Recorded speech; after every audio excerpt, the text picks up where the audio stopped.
شام کو اس نے بہت محنت سے چاکلیٹ سوفلے بنایا اور جب وہ خوب ٹھنڈا ہو گیا تو ٹرے میں سجا کر اوپر سیڑھیاں چڑھنے لگی۔ ابھی دوسری سیڑھی پہ ہی تھی کہ آرزو نیچے آتی دکھائی دی۔ یہ کس کے لیے ہے؟ وہ ماتھے پہ بل ڈالے لمحے بھر کو رکی۔ فادی کے لیے ہے؟ جی، انہوں نے کل کہا تو تھا۔ میرے پاس ٹائم کہاں تھا، آج بھی کسی کو یاد نہ آیا تو بنا ہی دیا۔ اس نے بے نیازی سے شانے جھٹکے۔ وہ دوسری سیڑھی پہ ٹرے اٹھائے کھڑی منتظر تھی کہ آرزو نیچے اترے اور وہ اوپر جا سکے۔ اور ڈنر کی تیاری کر لی تم نے؟ آرزو زینے سے اتر کر اس کے بالکل سامنے آ کھڑی ہوئی۔ اماں بنا رہی ہیں۔ قورمہ بنا لیا ہے؟ ممی نے کہا بھی تھا، تم نے چیک کیا؟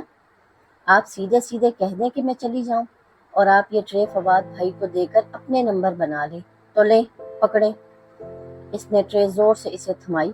مجھے اور بھی کام کرنے ہیں، اور کھٹ کھٹ سیڑھیاں اتر کر کچن کی طرف چلی گئی۔ بدتمیز، وہ بڑبڑائی، مگر محمل کو معلوم تھا کہ اس کی بلند آواز فواد سن چکا ہوگا اور اب آرزو جو چاہے کر لے۔ وہ جانتا تھا کہ کام کس نے کیا تھا اور نمبر کون بنانا چاہ رہا تھا۔ اور پھر یہی ہوا۔ رات کھانے پہ جب مسرت نے چاکلیٹ سوفلے لا کر رکھا تو فواد نے سب سے پہلے ڈالا۔ یہ تم نے بنایا ہے محمل؟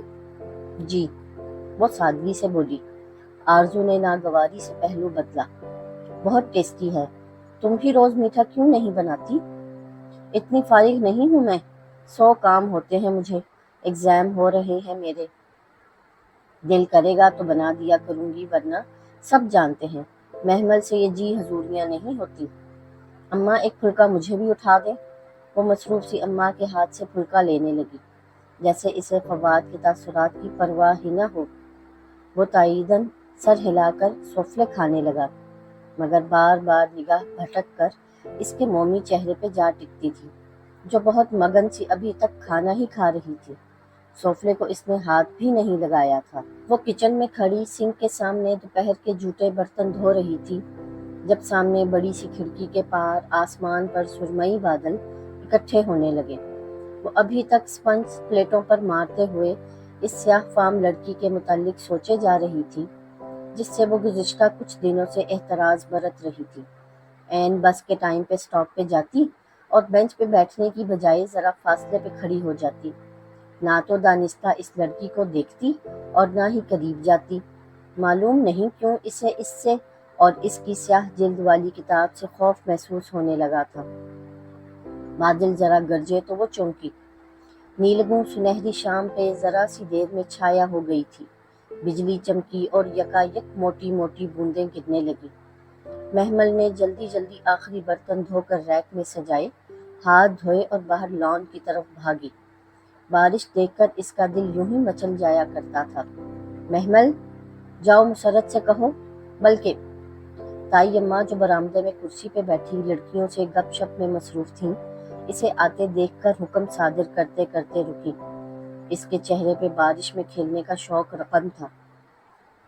تائی نے لمحے بھر کو سوچا اور پھر حکم میں ترمیم کر دی، بلکہ جاؤ پکوڑے بنا کر لاؤ، ساتھ میں دھنیے کی چٹنی بھی ہو اور معاذ اور معیز کے لیے آلو کے چپس فرائی کر لو۔ اس کے چہرے پہ پھیلا اشتیاق پھیکا پڑ گیا۔ اس نے قدرے بے بسی سے ان کو دیکھا، مگر تائی ابھی کیسے؟ وہ بارش بعد میں کر دوں گی، وہ منمنائی۔ ہاں تو بارش کے لیے ہی تو کہہ رہی ہوں، جاؤ شاباش، جلدی کرو۔ اور ندا، یہ سوٹ پھر تمہیں کتنے کا پڑا تھا؟ وہ ندا کے دوپٹے کو انگلیوں میں مسل کر ستائشی انداز میں پوچھ رہی تھی۔ صرف 1500 کا تائی، میں کل ہی آپ کو بھی لے چلتی ہوں، وہاں بہت اچھے پرنٹس آئے ہوئے تھے۔ آپ کا کمپلیکشن تو ویسے بھی بہت فیئر ہے، آپ پہ تو ہر رنگ ہی کھل جاتا ہے۔ وہ آپس میں مصروف ہو گئی تھیں۔ محمل پیر پٹکتی اندر آئی۔ آلو چھیل کر کاٹے، بیسن گھول کر رکھا تو تب تائی مہتاب نے آواز لگائی، مکس پکوڑے بنانا، فواد کو پیازوں والے پکوڑے بہت پسند ہیں۔ بھاڑ میں گئی اس کی پسند۔ اس نے زور سے چھری سلیب پہ پٹکی۔ آلو قتلوں میں کاٹے تھے، اب پھر سے ان کو چھوٹا کرنا پڑے گا، مرچیں پیاز بھی کاٹنے پڑیں گے۔ شدت بے بسی سے اس کی آنکھوں میں آنسو آ گئے تھے۔ آج اماں بیمار تھیں، صبح سے بخار تھا، اگر وہ نہ کرتی تو مسرت کو بیماری میں اٹھ کر کرنا پڑتا۔ وہ نہ بھی نہیں کر سکتی تھی۔ پیاز کاٹتے ہوئے اس کی آنکھوں سے آنسو نکلتے گالوں پہ پھسل رہے تھے۔ تبھی فواد ماں کو پکارتا کچن کے کھلے دروازے پہ ٹھٹک کر رکا۔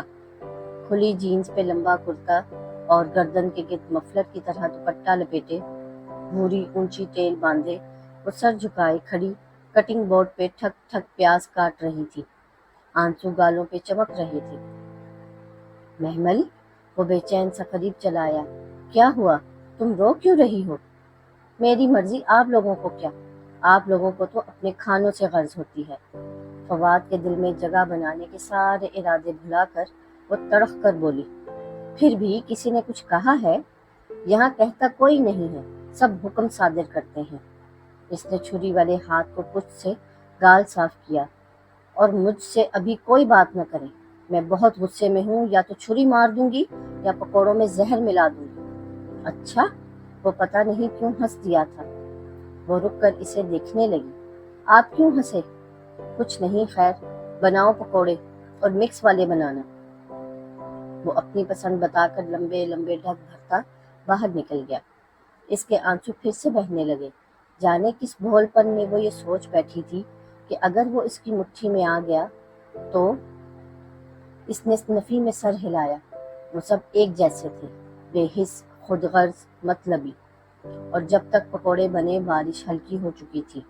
وہ سب لڑکے لڑکیاں برآمدے میں بیٹھے 2 منٹ میں ہی پکوڑے چٹ کر گئے تھے، اور اب حسن سب کو لانگ ڈرائیو پر لے جانے کا پلان بنا رہا تھا۔ تم لوگ بھی کیا یاد کرو گے، کس سخی سے پالا پڑا تھا۔ وہ ٹانگ پہ ٹانگ رکھے بیٹھا فرضی کالر جھاڑ کر کہہ رہا تھا۔ حسن فضا چچی کا بیٹا اور ندا سامیہ کا بھائی تھا۔ شکل میں ندا سے مشابہ تھا، بڑی بڑی پرکشش آنکھیں اور سانولی رنگت، البتہ عادتوں میں قدرے مختلف تھا۔ اس نے فضا کی میٹھی زبان تو مستعار لی تھی، مگر کڑوا دل نہیں لیا تھا۔ وہ گھر کا واحد فرد تھا جو دل کا بھی اچھا تھا، نرم گو، صاف دل اور ہینڈسم۔ ابھی بھی وہ آفس سے آیا تھا اور کوٹ کرسی کے پیچھے ٹکائے، آستینے فولڈ کیے بیٹھا وہ تھکن کے باوجود سب کو آؤٹنگ پہ لے کر جانے کی دعوت دے رہا تھا۔ کون کون چلے گا؟ سامیہ بلند آواز میں پوچھنے لگی تو محمل بھی دل میں مچلتی خواہش کے باعث قریب آ گئی۔ میں بھی چلوں گی۔ سب نے رک کر اسے دیکھا تھا۔ کندھے پر پرس لٹکائے بالوں کو ایک اسٹائل میں بینڈ میں جکڑتی آرزو نے، جو اندر سے باہر آ رہی تھی، قدرے ناگواری سے اسے دیکھا۔ ان کو بھی یہ شوق ستانے لگے ہیں۔ اور پھر سبھی ساتھ ساتھ بولنے لگے، تمہاری جگہ نہیں بنے گی، ہم پاپا کی ہائیس لے کر جا رہے ہیں، سب کی سیٹیں پوری ہیں، تم باہر جا کر کیا کرو گی؟ سدرا تمسخرانہ ہنسی۔ مہتاب تائی کی فوٹو کاپی۔ بیٹا جان، آپ کے تو ایگزام ہو رہے تھے۔ فضا چچی بہت فکر مندی اور پیار سے اسے دیکھ رہی تھی۔ خوب دل لگا کر پڑھو، آپ نے بہت اچھے مارکس لینے ہیں، جاؤ شاباش، کورس کم از کم 2 دفعہ ضرور ریوائز کرنا، ابھی شروع کرو گی تو رات تک پورا ہوگا۔ تائی مہتاب نے فضا چچی کی بات ختم ہونے کا انتظار کیا اور پھر تیزی سے بولی، نہ تم نے باہر کیا کرنا ہے، رات کا کھانا کون بنائے گا؟ ماں الگ ڈرامے کر کے بستر پہ پڑی ہے، کوئی پوچھنے والا ہے ان کو؟ بس مفت کی روٹیاں توڑے جاتے ہیں۔ فواد نے لمحے بھر کو کچھ کہنا چاہا، پھر خاموش رہا، اور حسن جو خاموشی سے ساری کاروائی دیکھ رہا تھا بالآخر کہہ اٹھا، کوئی محمل سے بھی تو پوچھے کہ وہ کیا چاہتی ہے۔ ہاں، اب ہم اسے پوچھتے رہیں، تائی بگڑ کر بولی۔ حسن لمحے بھر کو بالکل چپ ہو گیا، مگر فضا نے بیٹے کے جھاڑے جانے پہ واضح برا مانا۔ جاؤ تم اندر جاؤ۔ بس اتنا ہی کہہ سکی۔ تائی مہتاب سے مقابلہ کرنا ان کے بس سے باہر تھا۔ وہ پیر پٹکتی بھاگ کر کچن میں آئی اور سنک پہ سر جھکائے پھوٹ پھوٹ کر رونے لگی۔ کافی دیر بعد روتے روتے سر اٹھایا تو کھڑکی کے پار ڈرائیو وے پہ باہر نکلتی ہائیس دکھائی دی۔ اس میں 1-2 لوگوں کی جگہ تو واضح طور پہ بن جانی تھی۔ بے اختیار اس کا دل چاہا تھا کہ وہ رات کے کھانے میں زہر ملا دے، اور کاش کہ وہ ایسا کر سکتی۔ ساری رات وہ وقفے وقفے سے آنسو بہاتی رہی تھی، ٹھیک سے سو بھی نہ سکی۔ صبح اٹھی تو سر بھاری بھاری سا ہو رہا تھا۔ وہ مشکل ہی ایک سوکھا توست اور چائے کی آدھی پیالی حلق سے اتاری اور باہر نکل آئی۔ اسٹاپ پہ معمول کی ٹھنڈی صبح اتری تھی۔ بینچ پہ وہ سیاہ فام لڑکی ویسے ہی بیٹھی خاموشی سے سیدھ میں دیکھ رہی تھی۔ گود میں سیاہ جلد والی کتاب رکھی تھی اور اس کے سیاہ ہاتھ کے کناروں پہ مضبوطی سے جمے تھے۔ آج وہ قدرے تھکی تھکی اور پزمردہ تھی۔ سو جا کر بینچ پہ بیٹھ ہی گئی۔ 10 منٹ ہی کاٹنے تھے تو اتنا کیا احتراز برتنا۔ سیاہ فام لڑکی نے ذرا سی گردن اس کی جانب موڑ لی۔ رات کو ٹھیک سے سوئی نہیں؟ بس ایسے ہی۔ وہ دوسری جانب دیکھنے لگی۔ سامنے سڑک خالی تھی، دوسری طرف اکا دکا لوگ بس کے منتظر ٹہل رہے تھے۔ لوگوں کی ستائی ہوئی ہو؟ اس نے چونک کر اسے دیکھا۔ آپ کیسے کہہ سکتی ہیں؟ محتاط انداز میں پوچھا۔ تمہارے چہرے پہ لکھا ہے، تمہارا دل غمگین اور روح بوجھل ہے، تم تکلیف میں ہو اور لوگوں کی باتیں تم سے برداشت نہیں ہوتی، ہے نا؟ معلوم نہیں۔ اس نے بظاہر لاپرواہی سے شانے اچکائے، البتہ اندر دل زور سے دھڑکا تھا۔ اور تم مستقبل کے بارے میں خوف زدہ اور ماضی کے بارے میں غمگین ہو شاید۔ اب کہ وہ واضح چونکی تھی، بے اختیار ہی لبوں سے پھسلا تھا۔ تم اپنا مستقبل اور اپنی تمام پریشانیوں کا حل جاننا چاہتی ہو، کچھ ایسا ہو جس سے یہ تمہیں تنگ کرنے والے لوگ تمہارے آگے پیچھے پھرنے لگیں، تمہارا محبوب تمہارے قدموں میں آ گرے، مال و دولت تم پہ نچھاور ہو جائے، تم سب کو اپنی مٹھی میں کر کے دنیا پہ راج کرو۔ کیا تم یہی نہیں چاہتی؟ ہاں۔ محمل نے بے بسی سے اسے دیکھا۔ اس کا دل موم کی طرح پگھل رہا تھا۔ وہ سیاہ فام لڑکی اس کی ہر دکھتی رگ کو اپنے ہاتھ میں لے رہی تھی۔ میں یہی چاہتی ہوں، اور اگر میں تمہیں کچھ ایسا دے دوں تو؟ کیا یہ کتاب؟ اس نے جھجکتے ہوئے پوچھا۔ اسے لگ رہا تھا وہ زیادہ دیر تک ریزسٹ نہ کر پائے گی۔ ہاں، اگر تم یہ لوگی تو سب کچھ تمہاری مٹھی میں آ جائے گا، سب کچھ۔ محمل متذبذب سی لب کچلنے لگی۔ اس لڑکی کی باتیں بہت پرفریب، بہت پرکشش تھیں۔ اسے لگا وہ جلد ہی پھسل جائے گی، بہک جائے گی۔ کیا یہ سب اتنا آسان ہے؟ شاید نہیں۔ تمہیں اس کتاب کے عمل کرنے میں بہت مشقت لگے گی، مگر ایک دفعہ سیکھ جاؤ گی تو سب آسان ہو جائے گا، زندگی سہل ہو جائے گی، اور پھر جن کے لیے تم روتی ہو وہ تمہارے لیے روئیں گے، وہ تمہارے پیچھے آئیں گے۔ بس کا تیز ہارن اسے ماحول میں واپس لایا۔ وہ چونکی اور بیگ کا سٹریپ کندھے پہ ڈالے اٹھ کھڑی ہوئی۔ 10 منٹ ختم ہو چکے تھے۔ میری بس، جاؤ۔ وہ سیاہ فام لڑکی مسکرا دی۔ وہ تیز تیز قدموں سے چلتی بس کی جانب بڑھ گئی۔ دل ابھی تک زور زور سے دھک دھک کر رہا تھا۔ محبوب قدموں میں، لوگ مٹھی میں، دل دولت نچھاور اور دنیا پہ راج۔ کیا یہ سب ممکن تھا؟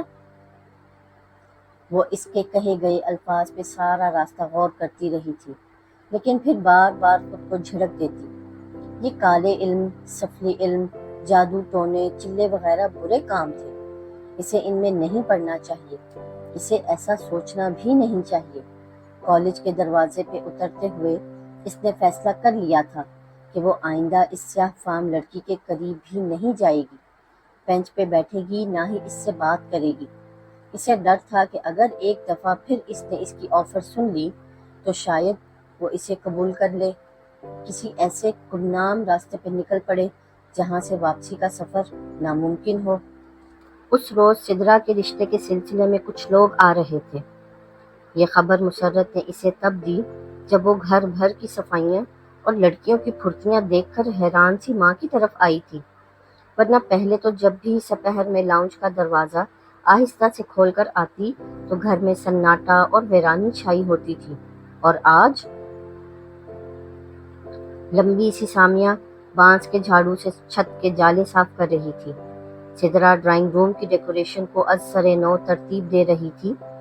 ندا ماں کے سر پہ کھڑی لان کی صفائی ستھرائی میں مشغول تھی تو مہرین مہتاب تائی سے سر ہلاتے کوئی ہدایت سن رہی تھی۔